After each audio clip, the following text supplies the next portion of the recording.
Pensaba los otros días iniciar una novena a Santa Clara. Bueno, siempre que se inicia una novena hay un esquema un poco común, que es empezar por digamos, la vida antes de la vida religiosa o la conversión, digamos, ¿no? Y es como tratar de hacer un poco un recorrido, un camino. Y esto me pareció importante porque Clara habla de conversión mientras que Francisco no habla de conversión. Francisco habla de hacer penitencia, pero en Clara no tiene el problema que tenía Francisco, las implicancias jurídicas que significaba el término conversión. Y entonces habla de conversión, pero la conversión me gustó mucho cómo la describía uno de los autores modernos. Se podría definir como emprender el camino, emprender un camino. Con todo lo que esto significa. Emprender el camino significa dejar atrás todo lo que había antes y abrirse hacia lo que viene. No significa que uno tiene todo claro. Yo no creo que el ángel se haya alejado de María tranquilo de que había dejado todo claro. Es más, escucharon la primera lectura. Hay una imagen muy linda. La sabiduría. Yo salí y cubrí como niebla toda la tierra. ¿Por qué como niebla? Es decir, lo que cubre toda la tierra puede ser la luz del sol, puede ser el calor del sol, puede ser las sombras, la oscuridad. No, elige la palabra niebla. Y no es casual, porque hay un salmo que habla sobre el sol que sale como un esposo de su alcoba, nada se libra de su calor. Pero inmediatamente después se habla de la luz, y la luz es la ley, no es el sol, es la ley.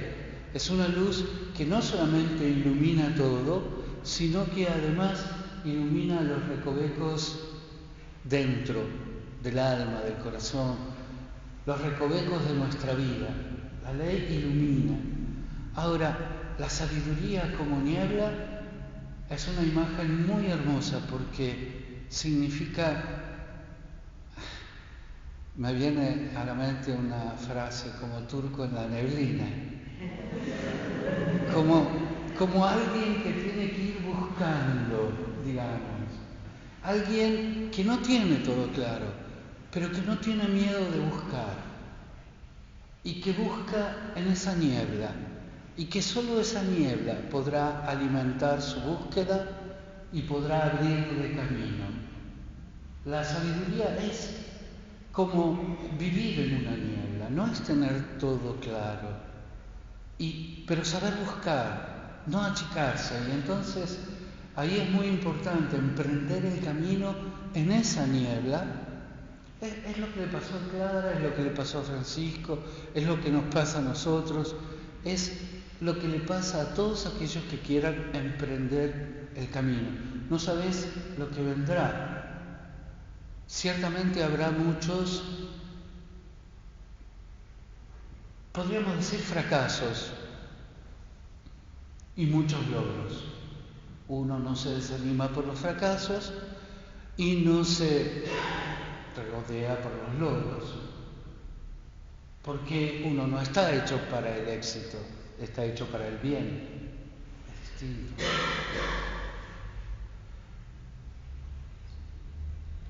Y ahí podemos repasar todo lo que vivió Clara en los primeros años después que deja su casa. Y de alguna manera podemos hacer todo el camino de María también. En la palabra del ángel hay una expresión: será llamado Hijo de Dios, pero también será juzgado y será condenado a muerte por decirse que es Hijo de Dios. Es todo el recorrido de la vida de su Hijo. No va a ser todo claro, pero el camino hay que emprenderlo. No se puede mirar atrás. Y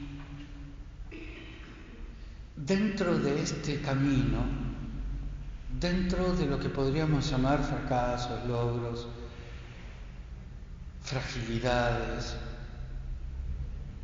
hay una dimensión que tiene mucho que ver con el día de hoy y que es la del perdón.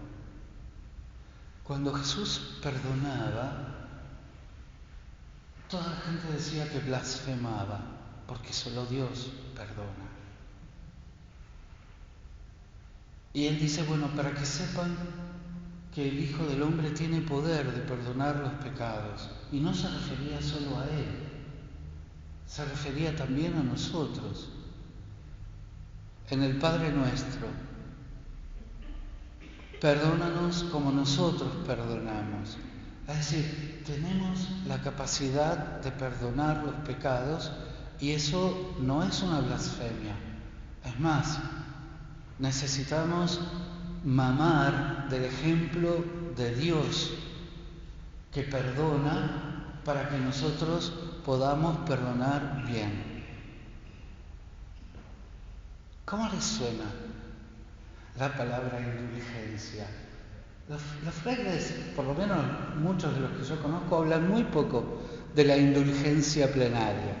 Es cierto, se habla del perdón de Asís, pero de la indulgencia plenaria les resulta, no sé, ¿qué les suena a ustedes? ¿Cómo les suena? Podemos ganar la indulgencia plenaria.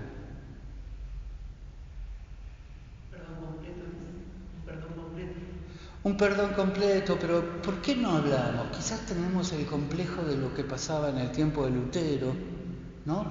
Que hacían indulgencia para poder construir San Pedro, también una indulgencia por un año, etc.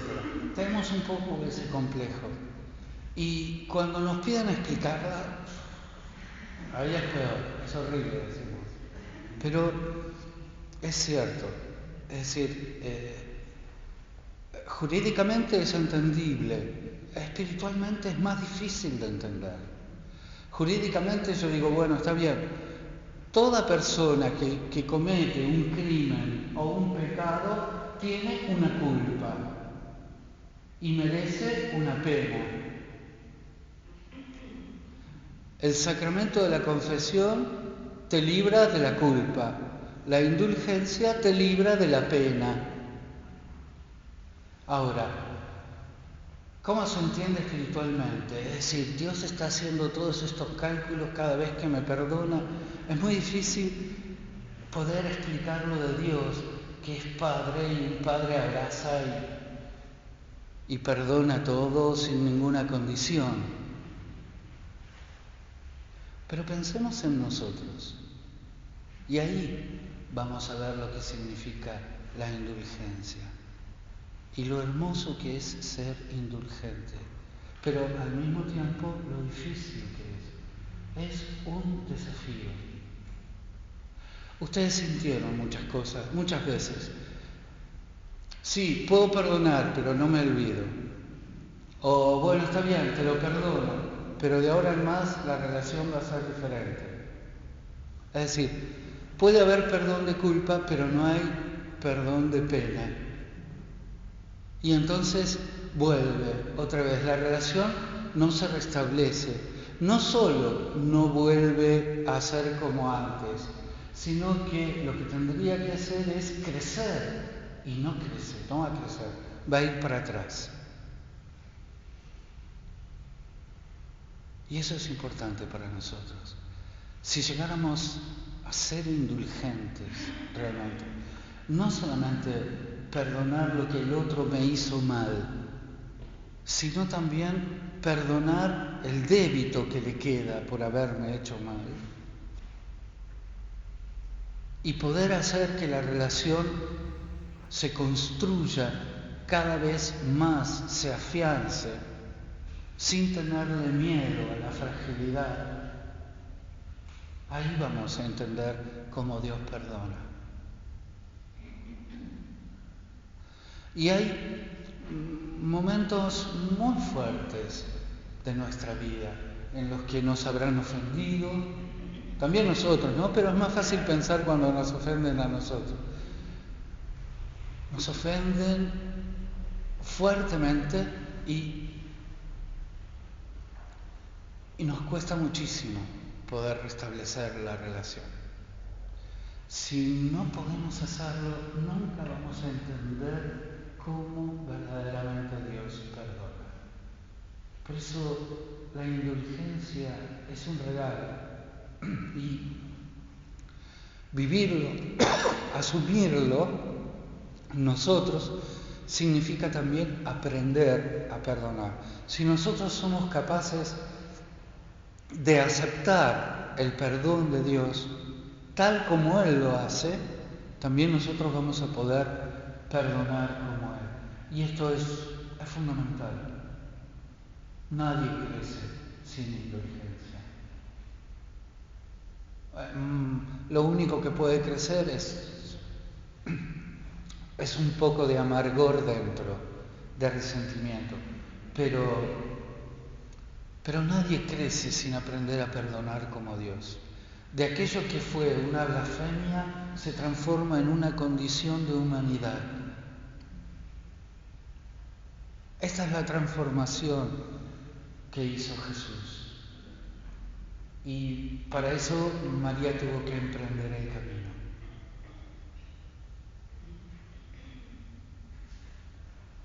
Uno de los primeros frutos de la porciúncula es clara. Saben que